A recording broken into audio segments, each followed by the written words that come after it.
कोई चीज तनाव की एक सीमा के बाहर पहुंच जाती है तो जो काम केंद्र है वो सेफ्टी वाल्व की तरह काम करता है।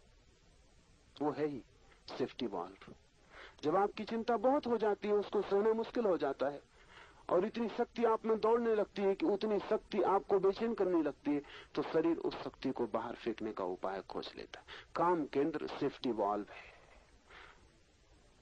तो जहां भी शक्ति का काम करना हो वहां सेफ्टी वाल्व लगाने पड़ते हैं। प्रकृति ने भी लगाया हुआ है। अगर आप स्टोव गर्म कर रहे हैं तो उसमें भी इंतजाम करना पड़ता है कि अगर आप ज्यादा हवा भर दें तो कहीं सेफ्टी वाल्व होना चाहिए जो निकल जाए। घर में बिजली आप लगाते हैं तो फ्यूज लगाने।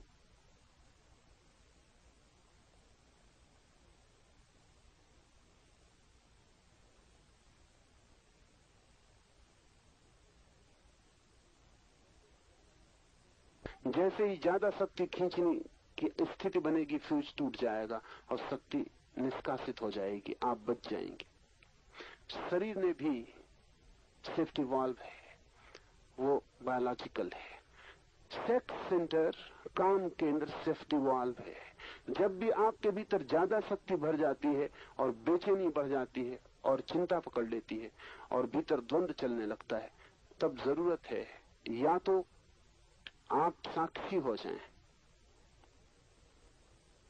तो ये सब उपद्रव शांत हो जाए, और या फिर ये सारा उपद्रव, दूसरा उपाय है कि आपकी शक्ति शरीर के बाहर चली जाए, आप कमजोर हो जाएं, तो उस कमजोरी में ये उपद्रव शांत हो जाए। क्योंकि उपद्रव के लिए शक्ति चाहिए, इसलिए अक्सर ये होता है कमजोर आदमी भले आदमी होते हैं। उसका मतलब ये नहीं कि वो भले होते हैं, उसका कुल मतलब इतना होता है कि बुरा करने के लिए जितनी शक्ति चाहिए वो उनके पास नहीं।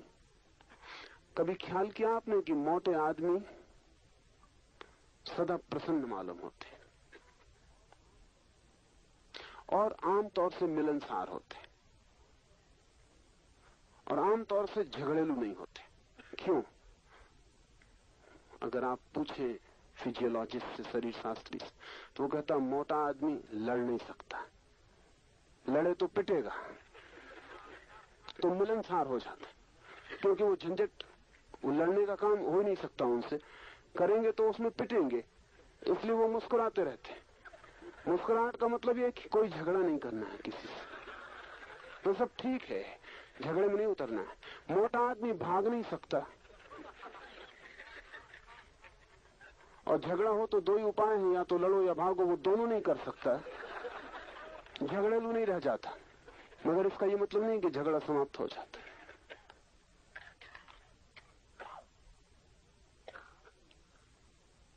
आदमी की सारी व्यवस्थाएं हैं भीतर, उनके प्रति होश से भरना उपयोगी है। तो जब भी आप चिंता से भरते हैं, दुख से, पीड़ा से, तो आपके चित्त में वासना का उदय होगा। या तो साक्षी बन जाइए। अगर साक्षी बन जाएंगे तो जो शक्ति आपकी चिंता में उलझ रही है वो शक्ति चिंता से मुक्त हो जाएगी और उसी शक्ति के सहारे आप ऊपर की यात्रा पर निकल जाएंगे। अगर आप साक्षी नहीं हो सकते तो जो शक्ति आपको बेचैन किए दे रही, तूफान झंझावात कर दिया है, वो फिर सेफ्टी वाल्व से, वासना के केंद्र से बाहर निष्कासित हो जाएगी। आप कमजोर हो जाएंगे, आपको लगेगा हल्के हो गए, लगेगा रिलीफ, विश्राम मिला। फ्रायड ने तो सेक्स को, काम वासना को नैसर्गिक ट्रैंकुलाइजर कहा है कि वो विश्राम देने वाली दवा है। पुरुष दिन भर का थका मांदा, जमाने के उपद्रव, चिंताओं से घिरा हुआ लौटता है, अगर उसे काम वासना से शक्ति को बहाने का मौका मिल जाए तो रात शांति से सो जाता। और इसी वजह से स्त्रियां काम में इतना रस नहीं लेती, क्योंकि उनको बहुत जल्दी समझ में आना शुरू हो जाता है कि पुरुष के लिए वे केवल सेफ्टी वाल्व का काम कर रही। उनको तत्काल ये पता चल जाता है कि प्रेम वगैरह कुछ भी इसमें है नहीं, मामला इंस्ट्रूमेंटल है। उनको समझ में आ जाता है कि इस पुरुष के लिए धीरे धीरे धीरे धीरे वो केवल एक उपकरण बन गई हैं, जिनके माध्यम से वो अपनी शक्ति को फेंक देता है और सो जाता है। और अक्सर ये होता है कि पुरुष संभोग के बाद करवट लेके सो जाता और स्त्री रोती रहती। उसके कारण है क्योंकि स्त्री का इससे ज्यादा और गहन अपमान नहीं हो सकता कि उसका उपयोग वस्तु की तरह कर लिया जाए। मेरे पास न मालूम कितनी स्त्रियां आके कहती हैं कि उन्हें काम वासना में जरा भी रस नहीं है। उसका कारण ही नहीं कि उन्हें रस नहीं है, उसका कुल कारण यह है कि पुरुष ने उनका उपयोग केवल एक वस्तु की तरह किया है। इससे रस विरस हो गया है। अन्यथा ऐसा नहीं कि रस नहीं है, असलियत उल्टी है। स्त्रियां ज्यादा कामातुर हैं पुरुषों से, उनके पास ज्यादा ऊर्जा है काम की, लेकिन दिखाई नहीं पड़ती वो कामातुर, बल्कि बिल्कुल ही रसहीन मालूम पड़ती हैं। पुरुष को भी वो ऐसा मान के चलते हैं कि ठीक है, निपटारा हो जाता है, झंझट मिटी। बाकी कोई रस स्त्रियां लेती नहीं मालूम पड़ती। उसका कारण ये नहीं कि उनके भीतर कोई वासना नहीं, उसका कुल कारण इतना है कि वासना में उन्हें लगता है कि वो केवल वस्तु की तरह उनका उपयोग किया जा रहा है। व्यक्तित्व उनका वस्तु जैसा समझा जा रहा है, इससे पीड़ा होती। पर इसके दो दूसरे परिणाम होते हैं। पुरुष तो काम वासना से निकाल लेता है अपनी ऊर्जा को, स्त्रियां क्या करें? इसलिए स्त्रियां झगड़ेल, उपद्रवी, कर्कशा, वो दूसरे रास्तों से 24 घंटे निकालती, क्योंकि उनके लिए सिर्फ की वाल बंद हो गया। उनके लिए तो ये सिर्फ एक बात रह गई कि ठीक है पुरुष का उपाय है, लेकिन फिर स्त्रियां कर्कशा हो जाती हैं। ये बड़ी उल्टी बात है। स्त्रियों को होना चाहिए ज्यादा मधुर, पर ये होता नहीं। होना चाहिए ज्यादा सौम्य, लेकिन ये होता नहीं। होना चाहिए संगीत जैसा, लेकिन ये होता नहीं। क्या बात है, कहीं कुछ नैसर्गिक भूल चूक व्यवस्था में हो रही है।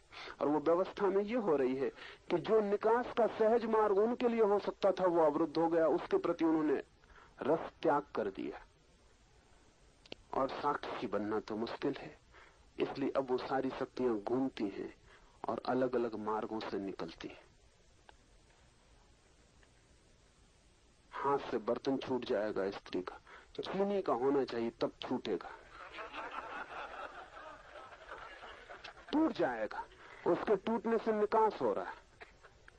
इसलिए आप बिल्कुल चार्ट बना सकते हैं कि किन दिनों में आपके घर बर्तन ज्यादा टूटते हैं।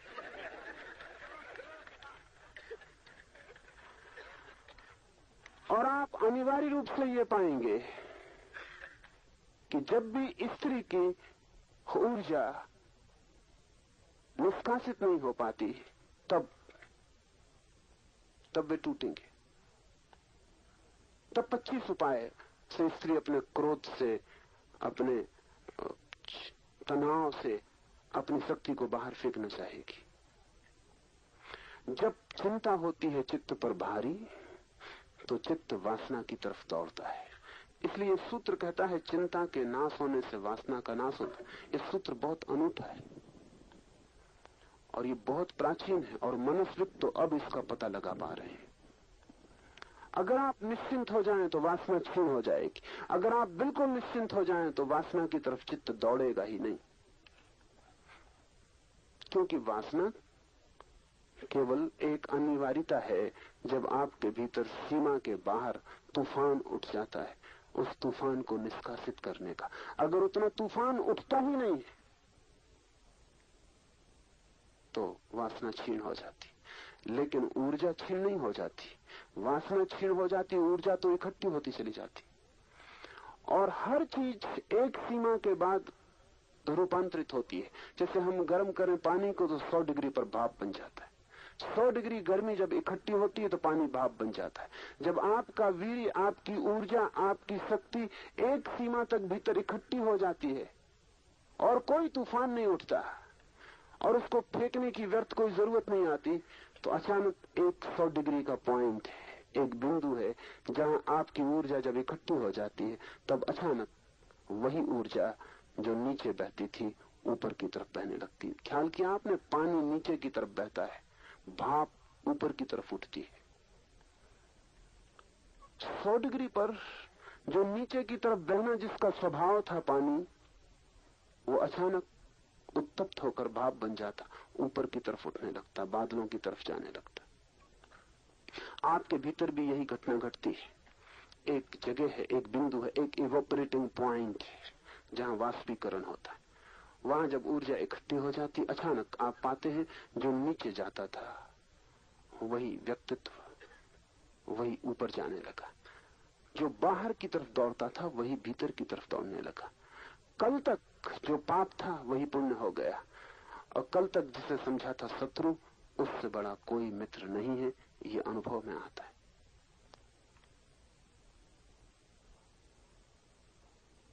वासना नाश मोक्ष। जब कोई वासना नहीं तो आप मुक्त हैं, और जीवन में ही मुक्त हुआ जा सकता है। कोई मर के मुक्त होने की जरूरत नहीं। और जो जीवन में नहीं हो पाता वो भरोसा ना रखे कि मर के हो जाएगा, क्योंकि मरते आप वही हैं जो आप जीते थे। जैसे जीते थे वैसे ही मरेंगे। मरने से कोई और घटना घटने वाली नहीं। जीवन की ही अंतिम परिणति है मृत्यु। जीवन मुक्त, जीवन में ही अभी और यही जो मुक्ति को जान लेता, मोक्ष को जान लेता, उसकी ही मृत्यु भी मोक्ष बनती है। सर्वत्र सब तरफ सबको एक ब्रह्मरूप देखना, ऐसी सद्भावना से वासना का नाश होता है। ब्रह्मनिष्ठा में कभी प्रमाद न करना, क्योंकि वही मृत्यु है, ऐसा ब्रह्मवादी कहते हैं। जिस प्रकार शैवाल को पानी से कुछ हटा भी दिया जाए तो भी वो पानी को बिना ढके नहीं रहता, बार बार ढक लेता है, इसी प्रकार समझदार व्यक्ति भी ब्रह्मनिष्ठा से थोड़ा भी विमुख हो जाए तो माया उसे ढक लेती है।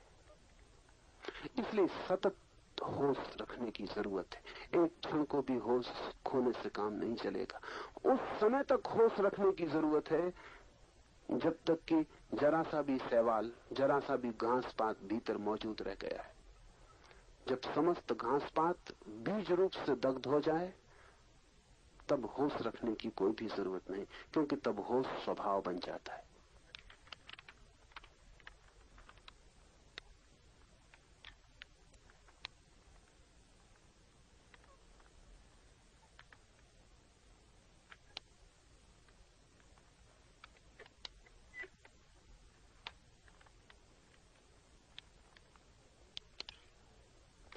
The ending of desire is freedom.